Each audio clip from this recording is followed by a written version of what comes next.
think it's safe to say that Kobe Bryant is one of the greatest players that the NBA has ever seen, and I think that now that we saw his jersey get retired, or should I say both of his jerseys get retired on Monday, every passing second that the NBA spends without Kobe Bryant playing, we really realize how great of a legend he actually was. In this video, I'm going to give the 5 biggest moments that made Kobe Bryant the legend that he truly was. Now, if you like this video, hit the thumbs up. Also comment if I left some moments out or if you disagree with any of the moments that I put in this video. Now guys, I am not going to compare Kobe Bryant to Michael Jordan in this video. I'm not comparing him to LeBron at all in this video. So if you think that's what I'm going to start doing, you're mistaken, because I know that's probably what's going to get turned into in the comment section, and I'm not going to take away any comments. I'm not going to delete them or anything, but please, let's try to avoid that. Let's just praise Kobe in the comment section. But who knows, because really whenever you bring up Kobe, Michael Jordan's brought up, LeBron James is brought up, and we can never ever move past that topic. So without further ado, let's get on to the 5 biggest moments that made Kobe Bryant the legend that he is today. Number 5, 60 and out. Now, I'm going to give a little backstory on this season and this moment. Now, going into this season, there were a lot of question marks on the Los Angeles Lakers. Kobe Bryant hadn't been healthy leading up to this season. There were seasons that he played 6 games, 13 games. He had torn his Achilles a few years prior, and things just started to go downhill. The Lakers had just recently drafted D'Angelo Russell. They had a lot of key young pieces in Jordan Clarkson, Julius Randle, and they wanted to see how they would fit, especially with Kobe Bryant still on the roster. Now, a lot of people have been speculating that Kobe Bryant should retire, as he got off to a really horrible start. In the first 17 games of the NBA season, Kobe Bryant had numbers that were just horrible, and you would not expect that from a legend in Kobe Bryant. He averaged just under 16 points, 3 assists, 4 rebounds, also a steal, and shot 82% from the free throw line. Now, some people may be saying that's not that bad, but when you consider the fact that he shot under 22% from 3 and actually below 30% from the field, it just makes those numbers basically pointless. And also when you consider the fact that they were losing games, and I mean losing games bad, it doesn't help his case for a good season that year at all. Now, a lot of people need to understand that Kobe Bryant, he is a very smart person. He knows whenever he doesn't have it and when he does. So he realized that he just doesn't have it anymore, and to avoid further harm to the organization and the development of the players that they have on the roster, or should I say had on the roster, he just decided to call it quits. He said that prematurely that this season would be his last year. And from that moment on, we basically went on the Kobe Bryant Farewell Tour. He was facing teams for the last time, faced LeBron for the last time. We all knew he wasn't going to make the playoffs, so we all knew when he faced the Utah Jazz in the last game of the NBA season, or should I say of the Lakers season, I mean, it was going to be his last game. And he did not disappoint at all. It was a very close game with the Utah Jazz as well, as they narrowly escaped them by 5 points. Yes, the Lakers won 101-96, and Kobe Bryant gave us a little bit of a glimpse of what he was. Actually, it wasn't even a little glimpse. It was a glimpse, and I mean a big one, of what he was in his NBA career. He had a phenomenal game, a farewell game that arguably could be his greatest moment, simply due to the fact that he gave us one more glimpse at what he was and how great of a basketball player he was, as he dropped not 10, not 20, not 30, not 40, not even 50, but 60 points on the Utah Jazz. He had 60 points, a steal, a block, 4 assists, 4 rebounds, shot 83% from the free throw line and 44% from the field. He was 22 of 50. Yeah, you would expect Kobe Bryant throughout the whole season, where he shot horrible from the field. He didn't even shoot 40% from the field that year, but he shot 44%. That's not bad. That's not hella efficient, but compared to his season average and the fact that he dropped 60, I say that's pretty good. Kobe Bryant gave us a glimpse at just how great he was in his career, and to be honest, this is arguably the greatest farewell game that any player could receive, because at the end of the day, Kobe Bryant showed why he has the Mamba mentality and why they call him one of the greatest players in NBA history. Number 2, no Shaq, no problem. Now, for those who don't know, Kobe Bryant basically throughout his whole career has been kind of referred to as the 1B. And when I say the 1B is whenever people talk about his championships, people always say he got it because of Shaq. You know, the 3 were because of Shaq. He was riding the coattails and things like that. And For the first championship, I will kind of say that was kind of true. I'm not going to lie to you. I mean, when you average 15 points in an NBA Finals series, I mean, you kind of are a role player. But in the 2000 series against the Indiana Pacers, Kobe Bryant stepped up because Shaquille O'Neal did foul out in Game 4, and Kobe Bryant came to play. In that game, he actually put up really good numbers, but in overtime, he took over completely. He hit 3 shots in overtime, hit 2 threes, and he hit 1 2-pointer, and he just continued to dominate that team. And also when you consider the fact that Shaq went down, and then their backup center, who was John Sally, could not guard anybody. He could not guard anyone in overtime. And Kobe Bryant really had to take over that game. In that game, Kobe Bryant had 28 points, also had 2 blocks, a steal, 5 assists, 4 rebounds, and get this, he shot 52% from the field. Didn't attempt a free throw, didn't attempt a 3. He knew what to do in that game.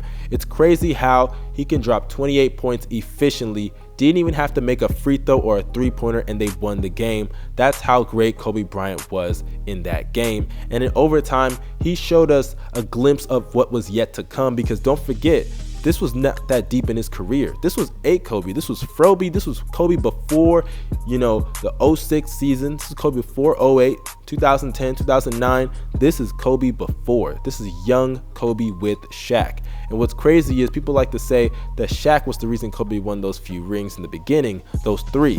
But what's crazy is Shaq wasn't on the court when Kobe was doing this. It was Kobe by himself, and Kobe showed up to play and he balled. So this was just a little bit of a glimpse of what we're going to see in Kobe Bryant's career, and he did not disappoint, because at the end of the day, Kobe Bryant proved yet again that the Mamba mentality is unlike any other mentality in NBA history. Number 3, I'm the real MVP. Now, for those who don't know, I'm going to give you a little backstory. Kobe Bryant in the 2006 NBA season was phenomenal, and I'm talking about all-time great phenomenal. Kobe Bryant in the 2006 NBA season put up numbers that was just straight up ridiculous. He averaged 35 points, also 2 steals, 5 assists, 5 rebounds, and shot 48% from 2-point percentage. Also had an effective field goal percentage of 49%, 85% from the free throw line, 35% from 3, and also shot 45% from the field. Now, why I read all those percentages is because of the fact that Kwame Brown was his starting center and Smush Parker was his starting point guard, and he balled that great and that efficiently. It's not like those are hella efficient numbers, but you would expect, especially someone with sometimes the basketball IQ of a child and Kobe Bryant, to shoot really bad and really poorly from the field, but he did quite the opposite, as he took good shots. Actually, sometimes he took bad shots, but he was just that great that he made those shots. He was a difficult shot maker, and arguably the greatest difficult shot maker in NBA history.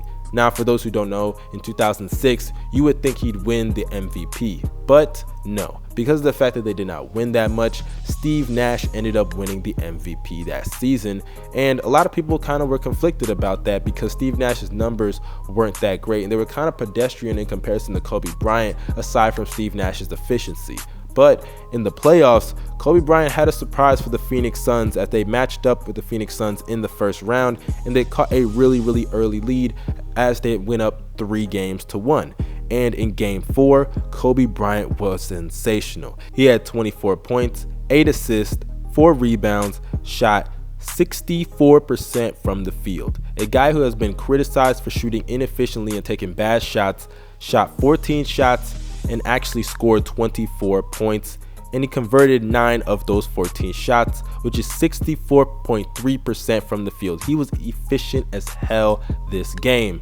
And what's crazy is that they narrowly escaped the Phoenix Suns by a point, 99-98. And what's crazy is that in the fourth quarter, Kobe Bryant showed us yet again why he is one of the most clutch players in NBA history, as taking the ball down the court during the last possession, Kobe Bryant did what we expect Kobe Bryant to do on a daily basis. Kobe Bryant hit the game-winning shot just like that from 17 feet away and made it 99-98 to 98 in overtime. And what's crazier is that Kobe Bryant, yes, he did hit the game-winning shot, but it was a struggle in the last 10 to 15 seconds, as with nearly 16 seconds left on the clock, the Lakers would call a timeout. Kobe Bryant would hit a shot to bring them within 1 point. Then the reigning MVP, Steve Nash, bringing the ball down the court, would turn the ball over, and it's recovered by the Lakers, and Kobe Bryant does what Kobe Bryant always does, and that's assassinate a team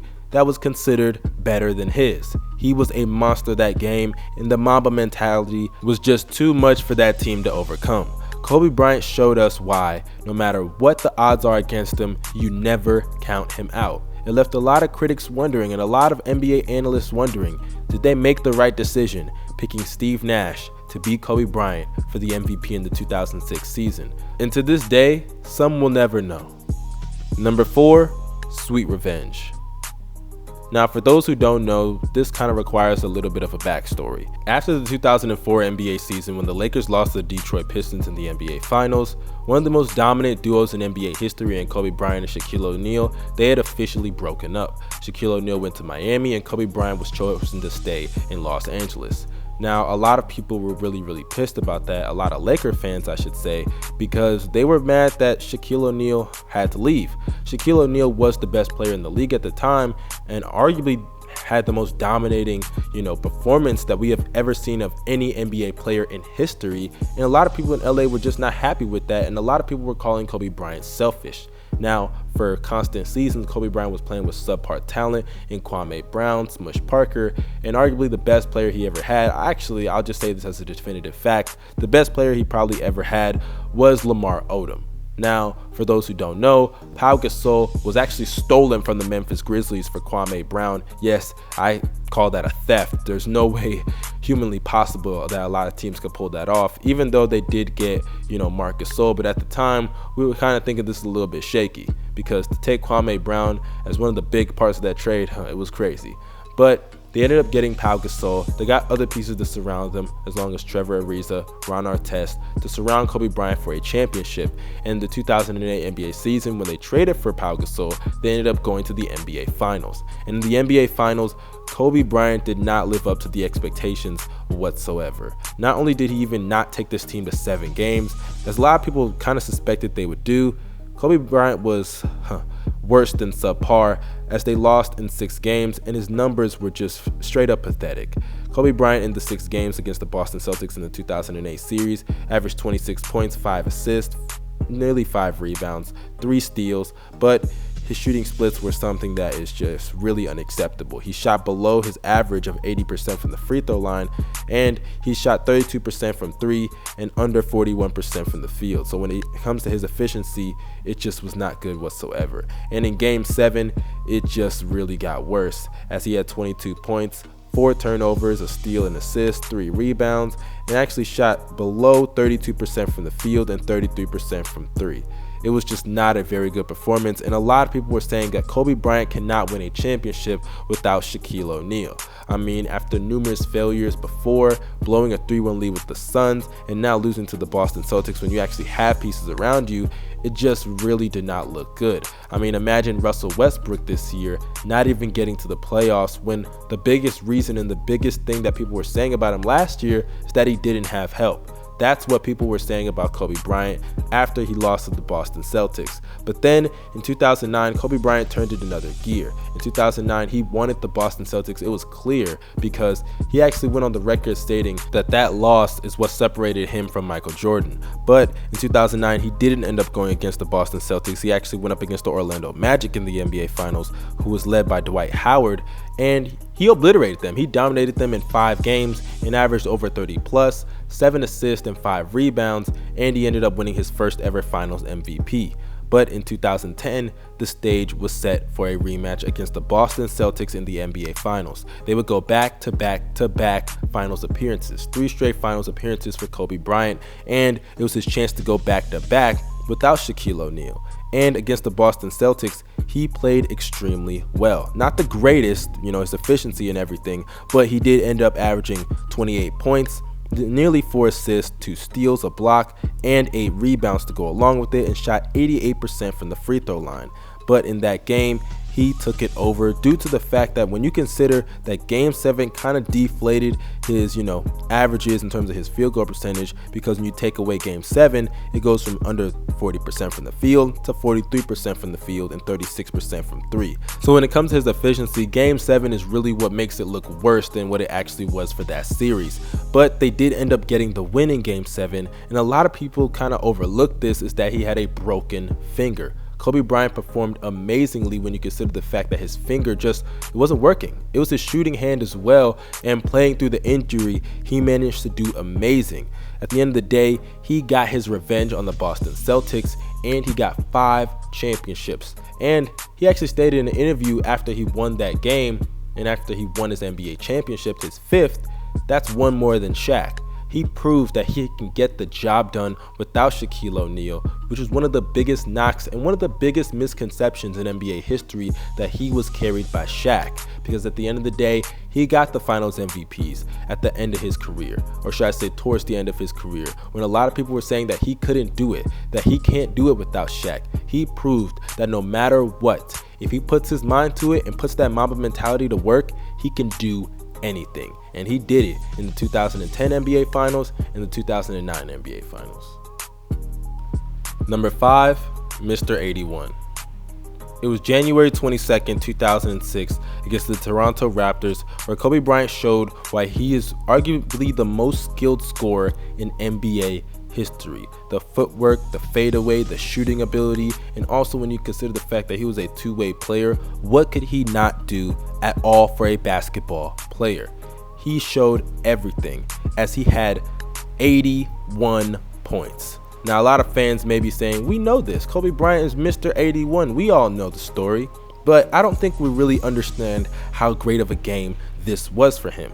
They were losing at halftime, so he had to put up those 81 points. That's number 1. And all around, this was a great game for Kobe Bryant. A guy who has been considered inefficient and takes bad shots actually scored 81 points on, get this, 61% shooting from the field, 54% shooting from 3, and 90% shooting from the free throw line. Also tacked on 6 rebounds, 1 block, and 3 steals. This was an all-around great performance for Kobe Bryant, and I think that we overlooked that. Don't look at him as a great scorer. Look at him as an elite defender, a great defender, an underrated passer, a great rebounder for his position, and also when he needs to be an efficient scorer. Because at the end of the day, yes, I know Kobe Bryant takes bad shots. He always does. He doesn't trust his teammates at times, but there are moments, and I mean absolute moments in NBA history, where we overlooked the times that he did do that, where he did pass when he needed to, where he did, be efficient from the field, from 3, from the free throw line, where he didn't turn the ball over that many times. But we overlook it because of the fact that if you're a legend, we're going to look at you in a different light than we look at other players. And I guess that's a testament to how great Kobe Bryant was, and we're always going to judge legends unfairly and differently than the average NBA player. So if you agreed with me on any of these moments or not, let me know in the comment section. Also comment down below any other moments that I left off. Also hit that like button if you like it, subscribe if you're new to the channel, and let me know on Twitter what you thought about this video as well, because follow me on Twitter, follow me on Instagram, and add me on Snapchat. The links will be down below in the description box. So without further ado, this is your boy Young Mustard signing out. Thank you, Kobe Bryant, for all the great moments that you gave us in the NBA and in basketball. One of the biggest influences on my life, not just in my basketball watching life as a basketball fan, but as a basketball player and also just as a person. Thank you so much, Kobe Bryant. This is your boy Young Mustard signing out. Peace. Popping all these pills, she said she used to it. She wanna go way up. Okay, baby, if you're used to it. And I know that you a grown woman. And I know that you know what you do.